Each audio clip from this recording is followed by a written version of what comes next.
On today's episode, we're going to teach you about bulkheads. This is a bulkhead. This goes through the bottom of the tank. This is rubber. That is what seals the water from leaking down. As that gets old, it gets stiff, and it starts to do this. This is your main 1.5 inches. This is one of my returns. It's nice and wet because it's been leaking overnight. And here's another. So in the midst of changing our pump, those started leaking because we were messing with them. Pretty typical if they've been in there a while. We're going to go ahead and change those out today. I'm going to show you some tricks on how to do it.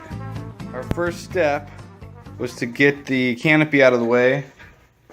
Take some of the water down below the returns. And you'll understand that in a minute. Step 2, vacuum all the water and as much sand and junk out of the tower as we can. And what I want to show you here, most people fight these hoses. This is like a flexible hose going down. The trick we like to do here, this is threaded in here. If you back this off just a little bit, you can spin this side. And what that does is it unthreads your fitting there.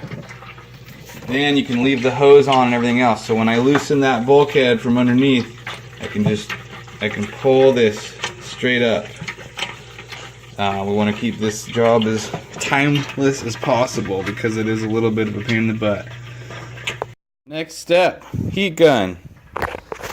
Remove our flexible line. So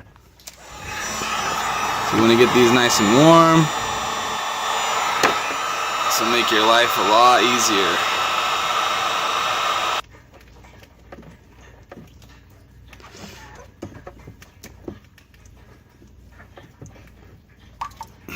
I've got a little pressure in there only because there's water up in that line all the way to the height of the tank, and there's a check valve here.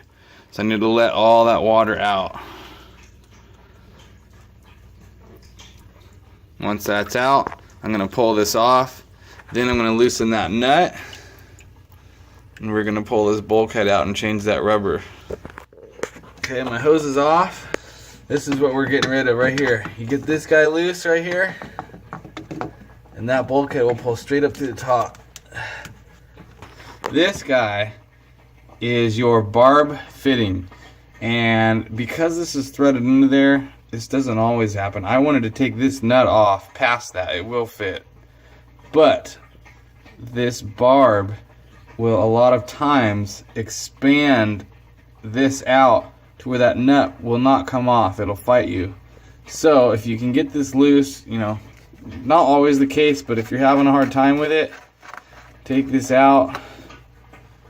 And then your nut, hopefully, will come out of there with less problems. If not, you can cut this nut here with a vibrating tool, which we may get to here shortly. We'll see if it'll come off or not. I got my bulkheads out. You can see I got a vacuum over there a little bit. You can see that my tower is actually not watertight, and water is slowly coming through.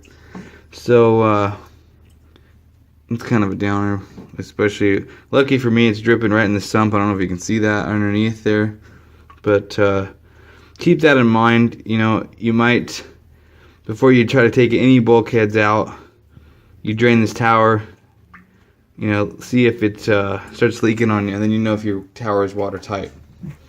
Anyway, I'm going to show you the next step in just a second. I'm going to vacuum this out and I'll show you these old bulkheads. You need that clear. You can see where my rubber seals were there. That is all that holds the water from leaking down on your floor. You get 1 grain of sand under there, you're leaking. So the problem is you get sand in these towers, you bump something, a little grit gets underneath there because the water wants to flow through, and now no matter how much you tighten, it continues to leak, which is what happened when we did that pump. We were fiddling with the lines, and all of a sudden it starts leaking a little bit, and you try to tighten and it continues leaking. So that's why we're doing this today. But I'm trying to have a video, so if anyone else goes through this, they know. This is not uncommon. Alright, so now we have, this is what your assembly looks like going up through there. The bottom of the tank would be here. I got this one off, but the first one I was working on was so stubborn I had to cut the nut with a vibrating tool, and you cut it in two sides. It kind of melts back together, and you get a big screwdriver. You can usually pop it loose. And for it, if you look at these threads, focus this real quick. If you look at these threads, they probably marred it when they were putting it in or putting it on, and so that thing did not want to spin off.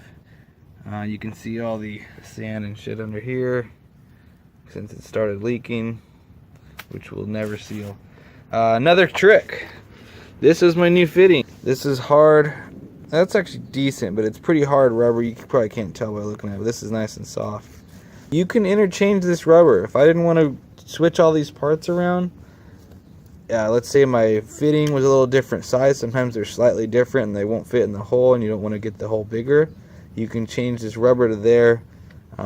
I would say only do that if it's nice and clean and it came off smoothly, unlike that one that fought me over there. And I am going to do that on the larger drain bulkhead because the large fittings are glued. Alright, here's from underneath. You want to take a paper towel. You want to wipe where that thing is going to seat. You want to wipe that guy. Any sand, anything. It looks dirty, but you can feel it. Make sure there's no sand or anything. That's what I want to feel.